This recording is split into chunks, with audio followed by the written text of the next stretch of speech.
ular sebelum puasa namanya ular. Ketika puasa namanya ular. Dan setelah puasa namanya pun ular. Tapi ulat beda. Semoga Allah menerima semua amal ibadah Ramadan kita semua. Dan Allah menjadikan setiap tahun adalah kebaikan untuk kita. Minal a'idhin wal faizin. Semoga kita menjadi orang yang kembali dan menjadi orang yang menang. Kenapa disebut kembali dan kenapa disebut menang? Setidaknya disebut kembali karena orang yang bertemu dengan Idul Fitri setelah dia menunaikan ibadah Ramadan, dia kembali kepada kesucian. Artinya apa? Ibadah Ramadan yang dia tunaikan itu berpotensi menghapuskan dosa-dosa yang telah dia lakukan. Maka orang yang bertemu dengan Idul Fitri di bulan Syawal itu diibaratkan seperti seorang bayi yang baru keluar dari rahim ibunya. Dia fitrah, dia bersih, dia suci. Dan kita berharap kita semua yang hadir siang ini masuk golongan orang yang suci dan bersih dalam pandungan Allah Subhanahu wa taala. Dan yang kedua, kenapa disebut menang? Ya, karena selama Ramadan kita mampu menahan diri kita, mampu menjaga diri kita untuk tidak melakukan sesuatu yang buruk dalam pandangan Allah Subhanahu wa taala, sehingga wajar kita semua mendapatkan pahala di hadapan Allah Subhanahu wa taala. Hadirin yang dirahmati Allah, jika kita bicara tentang Syawal, bulan yang sedang kita lewati hari ini, para ulama setidaknya menyebutkan ada 3 definisi dari kata Syawal. Apa di antara 3 definisi itu? Yang pertama, Syawal itu artinya irtafa'a, meningkat atau ada peningkatan. Jadi orang yang bertemu dengan bulan Syawal diharapkan sangat oleh Allah Subhanahu wa taala setelah dia melalui ibadah Ramadan, setelah dia melalui madrasah Ramadan, setelah dia melalui pendidikan Ramadan, maka setelah Syawal ada peningkatan dalam hidupnya. Apa yang meningkat? 1, meningkat imannya kepada Allah. Tambah yakin ke Allah, tambah taat ke Allah, tambah dekat ke Allah. 2, tambah ibadahnya. Maka setelah dia Ramadan masuk Syawal harus ada peningkatan pada ibadah yang dia lakukan. 3, tambah amal solehnya. Dia makin bermanfaat dalam hidup, dia makin soleh dalam hidup. Bukti Ramadannya sukses. Dan yang paling penting, tambah indah akhlaknya. Yang awalnya pemarah jadi pemurah, yang awalnya pemukul jadi perangkul, yang awalnya pengejek jadi pengajak, yang awalnya pembenci jadi penyayang, yang awalnya pendengki jadi pemaaf. Jika bisa mendapatkan peningkatan, maka sukses Ramadannya. Mohon maaf, kalau ingin melihat seseorang itu sukses Ramadannya, jangan hanya lihat ketika Ramadan, tapi lihat bagaimana kehidupannya pasca Ramadan. Sehingga ulama menyebutkan, kun rabbaniyan wala takun ramadaniyan. Jadilah engkau hamba Rabb, jadilah engkau hamba Allah, bukan hamba Ramadan. Maksudnya apa? Jangan hanya taat ketika Ramadan, jangan hanya dekat sama Allah ketika Ramadan, jangan hanya beramal soleh hanya ketika Ramadan. Justru pasca Ramadan ini penentuan apakah sukses Ramadan kita atau tidak. Makna Syawal yang pertama adalah irtafa'a, ada peningkatan pasca Ramadan yang kita tunaikan. Yang kedua, Syawal itu maknanya adalah ibtida'il khair, permulaan yang baik dalam sesuatu. Di awal dengan huruf shin disambungkan dengan kalimat awal, Syawal. Artinya apa? Permulaan yang baik untuk memulai sesuatu. Artinya, hadirin sekalian, siapapun di antara kita yang ingin memulai sesuatu yang baik, kapan waktu terbaiknya? Syawal. Misal, kalau di rumah tangga ada satu persoalan dan kita ingin memulai lebih baik hubungan keluarga kita, maka mulailah Syawal sebagai awal terbaik. Jika kita ingin memanage perusahaan kita, jika kita ingin memanage setiap bisnis kita, jika kita ingin menata setiap kehidupan kita, kapan mulai terbaiknya? Waktunya Syawal. Maka Syawal ini mulai terbaik, waktu terbaik.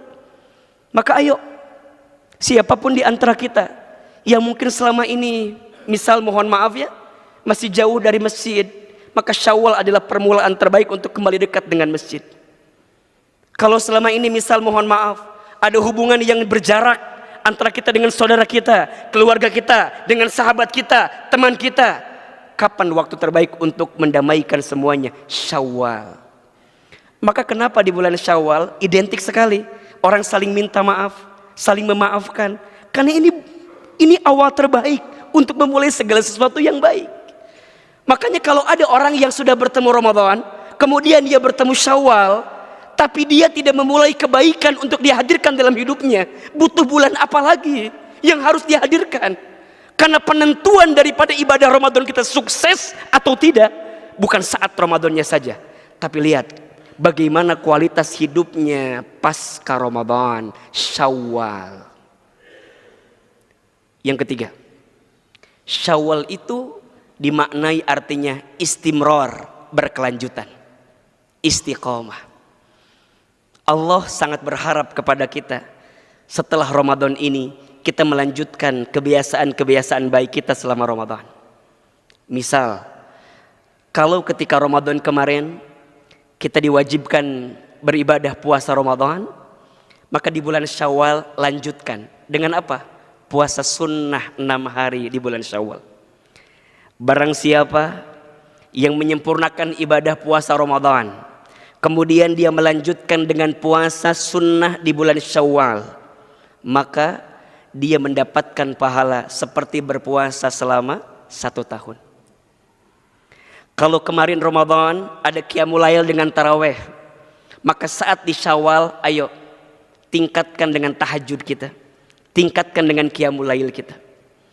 Jangan sampai ibadah-ibadah Ramadan yang kita tunaikan kemarin itu melebur, hilang tak berbekas, hilang tak bernoda, hilang tak bernyawa. Kenapa? Karena Ramadannya pergi, amal kita pun pergi. Ramadannya pergi, kebiasaan baik kita pun pergi. Ujungnya apa? Ramadan hanya jadi tamu biasa, datang tak dijemput, pulang tak diantar. Setelah itu 11 bulan ke depan gak ada perubahan yang nampak dalam kehidupan kita. Mohon maaf, bisakah disebut gagal orang yang bertemu Ramadan seperti itu? Iya. Dan itulah orang yang paling rugi. Siapa orang yang paling rugi? Orang yang saat bertemu Ramadan, kemudian dia berpisah Ramadan, dia tidak bertambah amalnya di hadapan Allah. Dan yang kedua, dia tidak diampuni dosa-dosanya oleh Allah Subhanahu wa ta'ala. Maka hadirin yang dirahmati Allah, what next after Ramadan? Apa yang perlu kita lakukan setelah Ramadan? Setidaknya jika mengambil dari definisi Syawal ada 3. 1, irtafa'a, ayo meningkat semua kebaikan kita. 2, ibtida'il khair, ayo mulai semua yang baik-baik di bulan Syawal. Dan yang ketiga, istimrar, lanjutkan kebiasaan-kebiasaan baik itu. Dikumpulkan kalimatnya ada 1 kata namanya istiqomah. Kenapa kita harus istiqomah? Iya, buah dari ilmu itu amal, buah dari amal itu istiqomah.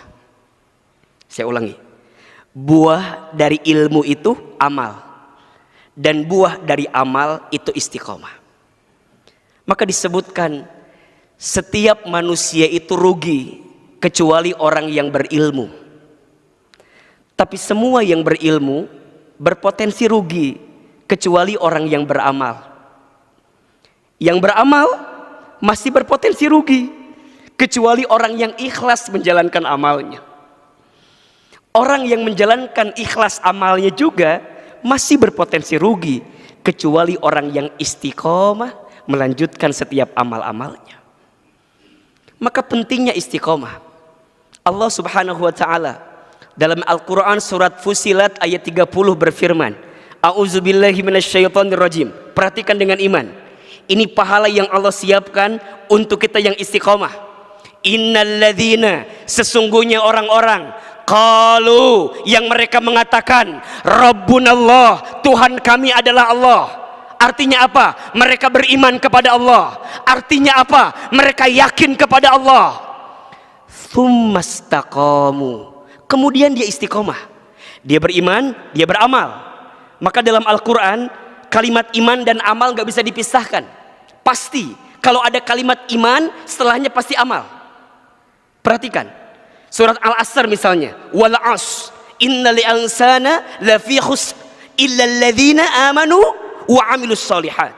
Setelah kalimat iman, pasti kalimat amal. Kenapa? Bukti iman itu amal. Orang beramal karena dia beriman. Maka saat dia beriman, kemudian dia beramal, tsumastaqamu, kemudian dia istiqomah. Dia melanjutkan kebiasaan-kebiasaan baik itu. Apa yang akan dia dapatkan? Masya Allah. Tatanazzalu alaihimul malaika, maka akan ada malaikat yang turun membersamai kehidupan mereka. Alla takhafu wala tahzanu, jangan takut, jangan sedih. Maka orang yang istiqomah, hidupnya tegar di jalan Allah. Orang yang istiqomah, hidupnya sikoh di jalan Allah. Orang yang istiqomah, hidupnya kuat di jalan Allah. Dan itu yang dibutuhkan pasca Ramadan. Allah melatih kita dengan Ramadan agar setelah Ramadan ini kita menjadi pribadi yang makin baik. Maka mohon maaf, kalau bicara kategori, disebutkan katanya begini, ada dua kategori orang yang berpuasa. Satu, ada yang kategori puasanya ular. Dua, ada yang kategori puasanya ulat. Konon katanya dua binatang ini untuk memanjangkan hidupnya, untuk melangsungkan hidupnya, mereka harus berpuasa. Tapi kualitas puasanya beda. Ular sebelum puasa namanya ular. Ketika puasa namanya ular. Dan setelah puasa namanya pun ular. Tapi ulat beda. Sebelum puasa namanya ulat. Ketika puasa namanya kepompong. Dan setelah puasa namanya kupu-kupu. Apa yang ingin kita gambarkan? Ulat saja berubah. Ulat aja bermetamorfosa menjadi pribadi yang makin baik. Pertanyaannya, kita manusia, kita orang beriman, Allah kasih Ramadan sama kita. Pertanyaannya, kalau dengan puluhan kali Ramadan Allah izinkan bertemu dengan kita, dan sekarang kita bertemu dengan bulan Syawal, kalau tidak ada peningkatan dalam hidup kita, butuh berapa kali lagi Ramadan yang Allah harus hadirkan dalam kehidupan kita? Maka Allah berikan kesempatan kita bertemu dengan bulan Syawal, hari kemenangan. Kita menang setelah Ramadan. Pertanyaannya, what next after Ramadan? Istiqomah jawabannya. Lanjutkan kebiasaan baiknya. Orang yang istiqomah, hidupnya kuat, hidupnya tegar. Bahkan lihat ujung ayatnya, wa abshiru bil jannatil lati kuntum tu'adun, dan berikan kabar gembira kepada orang yang istiqomah dengan apa? Surga yang Allah janjikan. Maka hadirin yang dirahmati Allah, pertanyaan selanjutnya, Ustadz, bagaimana caranya agar kita istiqomah? Setidaknya ada 5 cara yang bisa kita lakukan agar istiqomah pasca Ramadan. Yang pertama, tambahkan ilmunya. Seseorang akan punya semangat untuk beramal kalau dia tahu ilmunya. Maka setelah Ramadan, ayo lanjutkan datang ke majelis ilmu, hadir di majelis ilmu. Karena orang akan bahagia ketika dia punya ilmu. Apa kata Nabi dalam hadis? Man arada dunya fa alaihi bil ilmi, wa man arada al akhirata fa alaihi bil ilmi, wa man aradahuma fa alaihi ma bil ilmi. Barang siapa yang mau bahagia di dunia dengan ilmu, barang siapa yang mau bahagia di akhirat dengan ilmu, dan barang siapa yang mau mendapatkan kebahagiaan dua-duanya, maka dengan ilmu. Maka ayo tambahkan ilmunya. Yang kedua, jika kita mau istiqomah, cari lingkungan baik yang bisa mendukung kebaikan kita. Cari teman yang baik. cari sahabat yang baik. Cari circle yang baik yang bisa menguatkan kita.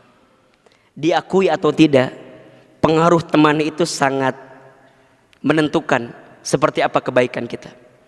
Maka kata Nabi, kalau kamu ingin melihat kualitas agama seseorang, lihat bersama siapa dia dengan temannya. Maka penting untuk mencari teman yang baik. Mulai hari ini pilih-pilih dalam bersosmed, dengan siapa kita berteman, kita follow siapa, itu menjadi penting, akan menentukan kebaikan kita. Yang ketiga, sibukkan dengan ketaatan. Maka pelan-pelan engkau akan meninggalkan kemaksiatan. Orang itu kenapa masih hobi berbuat maksiat? Karena sedikit sekali dia berbuat taat. Kalau dia menyibukkan dirinya dalam ketaatan, maka pelan-pelan dia akan lupa dengan kemaksiatan. Karena manusia punya dua potensi, fa'alhamaha fujuraha wa taqwaha, qad aflaha man zakkaha wa qad khaba man dassaha. Maka Allah ilhamkan kepada kamu sekalian apa? Fujur, takwa. Kadang engkau berbuat fujur, kadang engkau takwa, kadang engkau taat, kadang engkau maksiat, kadang engkau benar, kadang engkau salah. Maka bagaimana timbangannya? Kalau engkau ingin menurunkan kesalahanmu, perbanyak kebaikanmu. Jika engkau ingin mengurangi kemaksiatanmu, maka tingkatkan ketaatanmu kepada Allah. Maka engkau akan menemukan nikmat daripada ketaatan itu. Yang keempat, pastikan tujuannya, luruskan niatnya. Hadirin yang dirahmati Allah, dunia bukan tempat tinggal kita. Dunia tempat meninggal kita. Hidup bukan untuk hidup, tapi hidup untuk yang maha hidup. Mati bukan akhir kehidupan, justru mati itu adalah awal kehidupan yang sebenarnya.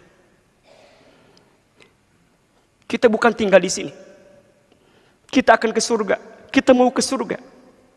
Dan kita tahu setidaknya manusia akan mengalami 12 tahapan kehidupan. 1 alam ruh, 2 alam rahim, 3 alam dunia, 4 alam kubur, 5 alam kiamat, 6 alam dibangkitkan, 7 alam dikumpulkan, 8 alam ditimbangkan, 9 alam dihitungkan, 10 alam diberikan syafaat pertolongan, 11 alam diperjalankan di sebuah jembatan, 12 alam ditentukan akhirat, surga dan nerakanya. Dunia bukan akhir, ternyata ini masih etapa yang ketiga, masih panjang perjalanan kita.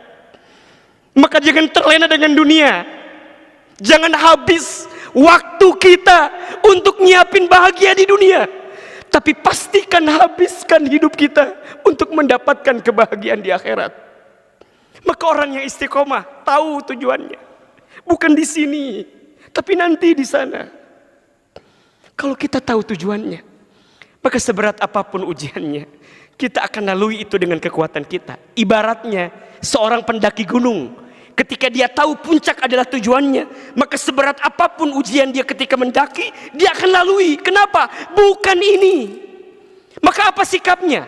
Dikasih nikmat, syukur. Dikasih ujian, sabar. Ketika beramal, ikhlas. Ketika ada takdir, ridho. Dibolak-balik, itu sikapnya.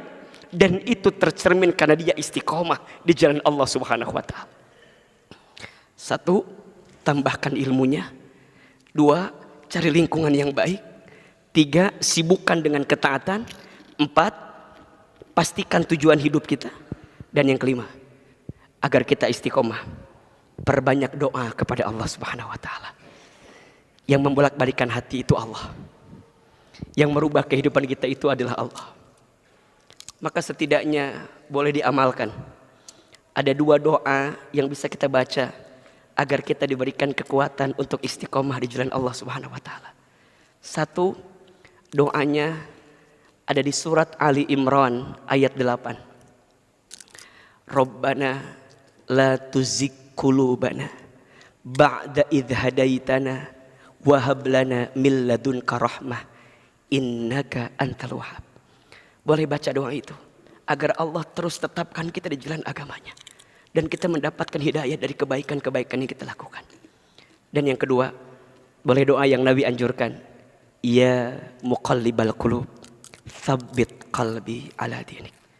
Duhai Allah yang membolak-balikkan hati, tetapkan hatiku di atas agamamu. Mudah-mudahan pasca Ramadan ini kita bisa menjadi pribadi yang makin istiqomah di jalan Allah Subhanahu wa taala, dan kita bisa mendapatkan kebaikan dari ibadah Ramadan yang kita tunaikan.